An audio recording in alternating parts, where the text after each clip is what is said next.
রাখা, সৎকর্ম করা, রসুলের আদর্শে জীবন করা, রসুলকে নেতা মানা, যখন তারা অস্বীকার করে ভঙ্গ করে তখন আল্লাহ তাদের ওপর তাদের বিজাতির দুশ্মনদের ক্ষমতাসীন করে দেয়। যে মুসলিম জাতির ওপর অন্যদেরকে আল্লাহ ক্ষমতাসীন বানায় দেয়, তাই না? বলে হয়েছে কিনা? বলে এখন মুসলিমদের আশপাশ থেকে কথা বলে না যে আমরা মুসলিম রাষ্ট্রে মুসলিম রাজনীতি কোনো আশপাশ থেকে বিধর্মীরা না মেলছে কিনা? বলেন মেলছে না? তারাই তো আমার আশপাশে মুসলমানদের মর্যাদা আছে। ওইসব বিধর্মী ওইসব মানুষগুলো, দুর্চরিত মানুষগুলো মুসলিমদের ওপর অর্পিত করছে, ক্ষমতা দেখাচ্ছে।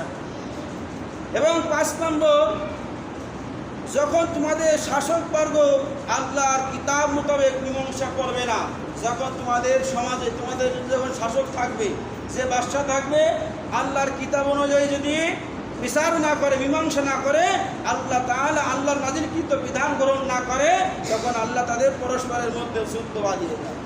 বিদায় যুদ্ধ বাঁধিয়ে দেয়।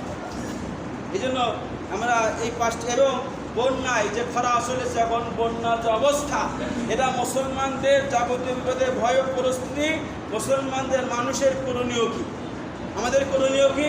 কথা বলে যার যেমন সামর্থ্য আছে তাই নেতাদেরকে সহযোগিতা করা, এটা আমাদের ইমানি দায়িত্ব। কে দায়িত্ব? আমাদের ইমানি দায়িত্ব।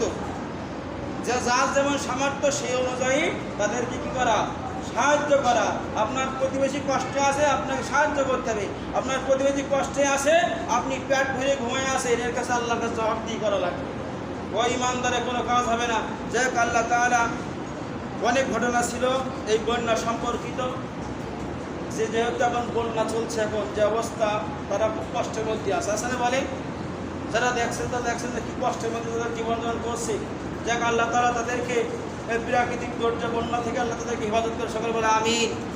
যেন ওইটা তো আমাদের হতে পারতো, পারতো না? বলেন আমাদেরও তো হতে পারতো, আমাদের ডুবাই দিতে পারতো আল্লাহ। এই জন্য আল্লাহ যেন আমাদের ওইসব মহামারী থেকে হেফাজত করে।